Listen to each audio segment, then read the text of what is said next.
one of the things that I found when I was researching the book was I was looking for a definition of coaching that would be great for managers. And I was running quite a lot of these workshops, these coaching skills workshops for a client, and I kept trying different definitions out on them because I wanted to find something, but they didn't like any of them. They were either too sort of airy-fairy, wishy-washy, and they couldn't get their heads around what it meant, or they were too very consultant speak, corporate-y, and felt too cold. And so I decided I would come up with my own. And this is the one that I came up with.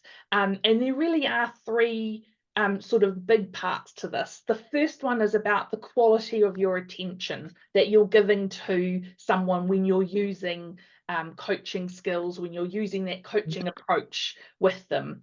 The second thing is about the quality of the questions that you're asking as well. How are you helping somebody to do their own thinking so that they, and that leads into this last part, they're discovering their own solutions to act on? Because as we all know, if I was to ask you which of you or who of you like being told what to do, I know there's a bit of it depends. On the whole, we don't really like being told what to do. You're much more motivated and energized and engaged around actions that you've come up with yourself than ones that you've been given. And this is what this idea around coaching is really about. It's about giving someone some space and a little bit of time just to help them do some of the thinking themselves. And so what I came up with, I affectionately call the coaching two-step. So let me bring it up and show it for you.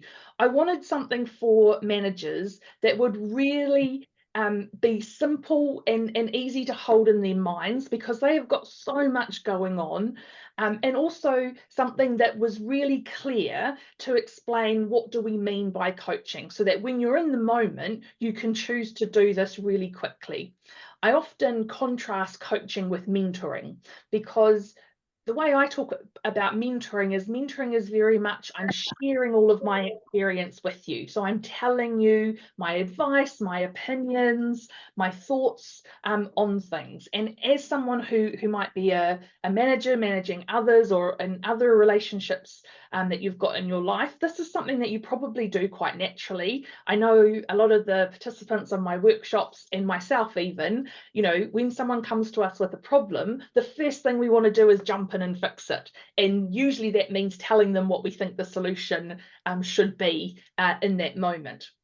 And so what I'm attempting to do with this model is just to say, you've got that in your back pocket. You know that you can always tell them what to do if they need that. But let's start from a different place and see if they can work it out for themselves.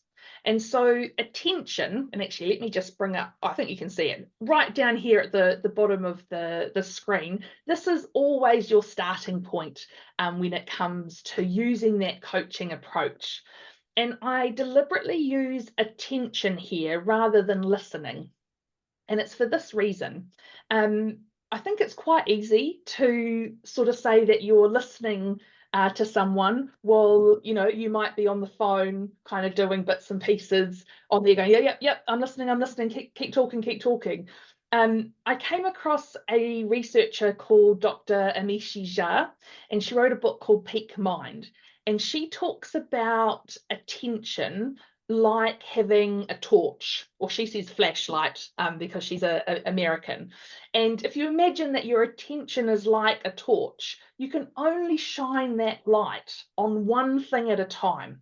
And the thing that you're shining that light on, that will be the brightest. Now, yes, there's stuff kind of in the periphery of that, but that'll be a lot dimmer. And so when I'm talking about giving someone your attention, that's what it's about. It's about really looking at them and giving them all of the attention that you have, not allowing it to be divided by other things. And one of the reasons that works so well, and I'm just going to kind of just ask you and put your hand up or use the emoji buttons, which of you have had an experience where you've been stuck on a problem and you've gone to talk to someone about it, and as you're telling them the problem, the answer comes into your head? Yeah, so quite a few of you have had that kind of scenario happen.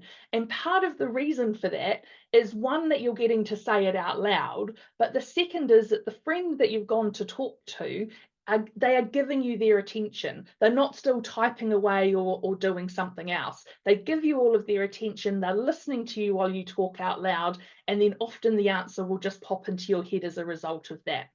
And so one of the things that you're trying to do when you're helping somebody come up with their own solutions, when you're coaching them, is to keep them talking. And so from attention, you've got these two options. And the first is to ask them to tell you more, or tell me more. And there's lots of different ways that you can do that. This is the one that I use because it's one that I think a lot of us are familiar with in interview situations. You know, if you do a survey online about a product you've bought, often something will pop up that says, you know, give it a rating and then to tell me more. So it's something we're really familiar with. But the purpose of this is really about keeping that other person talking. The more that they can talk about what's going on, the more likely they are to find the solution themselves. And if they don't, that's okay, because now you have more information, so that if you are going to tell them what to do, you've got much more information about what their real problem actually is. And then your other option is to summarize. So just to hear back, to summarize back to them what it is that you've said. And this serves two purposes. The first is, it's another way for them to process the information around their problem. So this will be the third different way. The first way, they process it in their head when they're thinking about it. The second way, they're processing it when they say it out loud, as you're asking them to tell me more. And then the third way is that when you summarize back the essence of what you've heard, they're hearing that information again. And when they do that, that helps create different connections in the brain, and that might help them get closer to that solution. The second thing that it does is it also shows that you're really listening, that you are giving all of your attention to that person. And when you feel like the attention, you're getting the attention, that you're really being heard, then that also helps you open up and talk a little more about what's really going on, which then allows you to start to make those connections that might help get you closer to that solution. And so if you were to see it almost like a bit of a dance, this is what it looks like if you were in action. So actually, I will bring up the little pointer. There we go. So you start here at attention. You might summarize back some of what you've heard. Then, while that might trigger some more thinking in the person that you're talking to, so you'll be giving them your attention. You might ask them to tell you more. Then you go back to attention, and the dance kind of continues. Now, in a real conversation that you're having, you might not go through all of these steps, might not feel exactly right. You know, you might summarize what you've heard once, ask tell me more once or twice, and then move on to some other questions, or maybe that person will have everything that they need. So I think the best way really to understand this is to see it in action.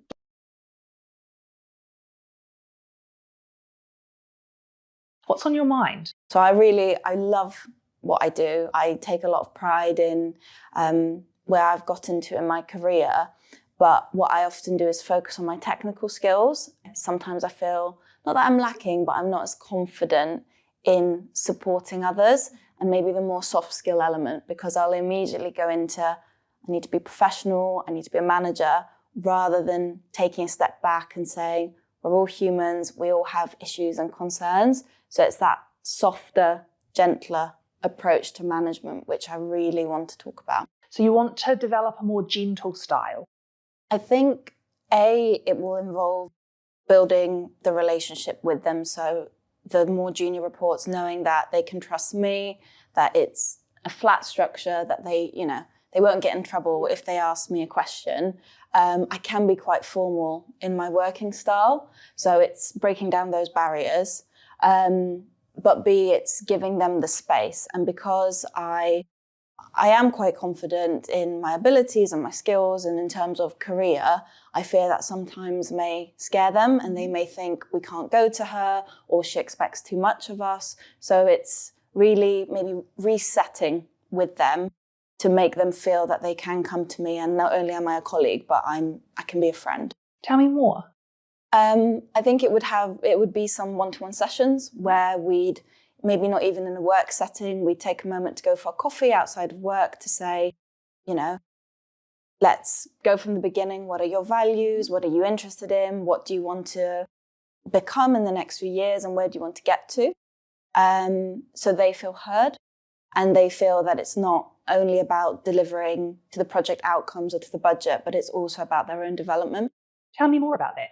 Whilst at the moment I feel often I'm driving it, I'm the one who sets the agenda, I'm the one who comes prepared, and they don't. That's the main thing for me, because I will always want to go into a situation prepared and be willing to help them. But if they don't give me that back and I feel they're not engaged, that's where I struggle to get something out of the session. So you struggle when they come along and they're not prepared?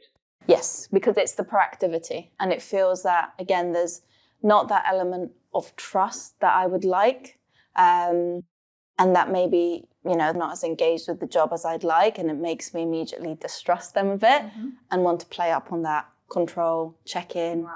So it's all interlinked. What would your ideal one-to-one session look like?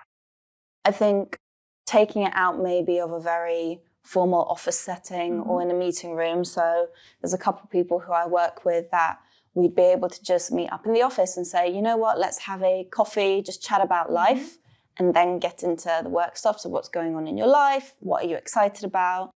And also not having a prescribed agenda, asking them, what do you want to get out of it? And, is there anything on your mind? And if not, we can just have a bit of a social catch up for a change. And having a laugh. Yeah.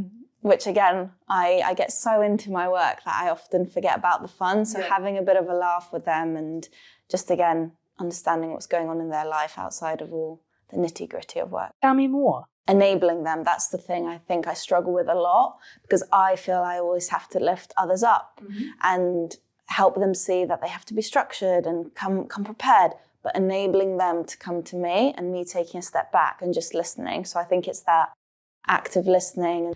So just being a bit more relaxed. What might help you be more relaxed in those meetings? And I think maybe planning the sessions at times when I'm not stressed about something that's going on. I don't have a deadline. So doing it on days when I have more headspace to give them, because often at the beginning of the week is when I'm trying to tick off a lot of things. So really giving myself maybe a bit of a breather. Is there anything more? If I'm reflecting on the fact that I am very structured, I like to have a plan and to have a routine,